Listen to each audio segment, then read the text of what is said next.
device's digital stethoscope attachment. The attachment itself. All right, in this video, we're going to start by touching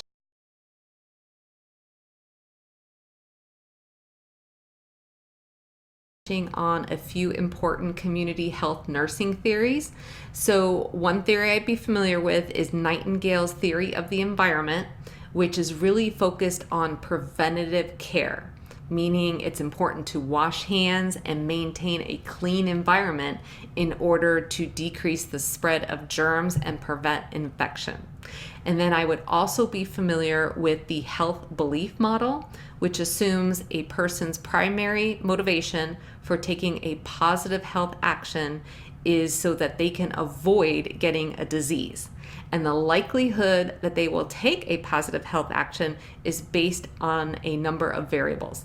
So the first is what we call modifying variables. So a patient's age, their gender, their race, their education, and their economic status will all play a role in whether they take a positive health action. And then whether they take an action or not is really dependent on how severe they perceive the disease to be and how susceptible they are to that disease. So if they perceive that a disease is very, very serious and they think they're very susceptible to getting that disease, then they are more likely to take action. And then the patient is going to be evaluating the perceived benefits against the perceived barriers to taking action. So if they see the barriers to taking action as being up here and the benefits to being as being down here, then they're not likely to take an action. And then the patient is also getting cues to action. So maybe their doctor is providing some recommendations and advice, or maybe they are seeing some media campaigns like anti-smoking campaigns. So depending on how many cues to action they get, that will also influence the likelihood that they will or will not take a positive health action. So these are all factors that kind of play into that health belief model. All right, let's now talk about the difference between community-oriented and community-based nursing, because this can be really confusing. So I'm going to try to clear it up for you. So here we have community health nursing. Community health nursing is based on community-oriented nursing and community-based nursing. It is comprised of both of those things. So with community-based nursing, we are focused on illness care. We are taking care of individuals and families, and we are taking care of both acute and chronic illnesses. Okay, so some examples of community-based nursing include a home health nurse taking care of a patient's wound in their home, or like a school nurse taking care of a child at school, maybe administering an EpiPen for an allergy. So those are examples of community-based nursing. So community-oriented nursing, we are not focused on illness care within community-oriented nursing.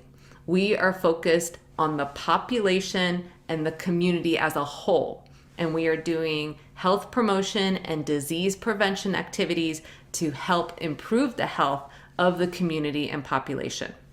So we're not focused on illness care.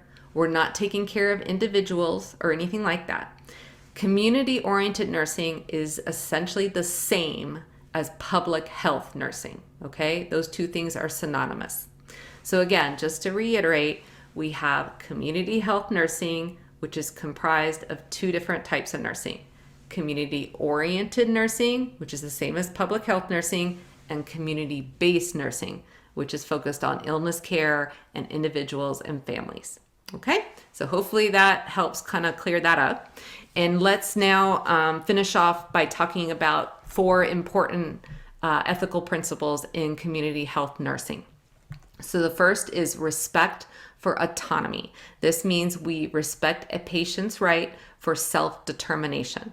So if a patient has cancer and they decide to forego chemotherapy or radiation, they don't want to do those things, then we need to respect that decision and allow for their right for autonomy, okay? Then we have non-maleficence, which basically means doing no harm. And we have beneficence, which means doing what is best or maximizing benefits within the community.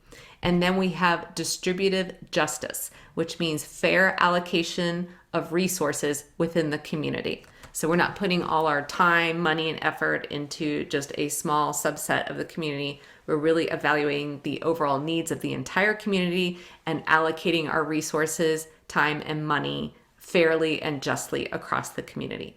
So I'm going to stop here and we will pick it up with more community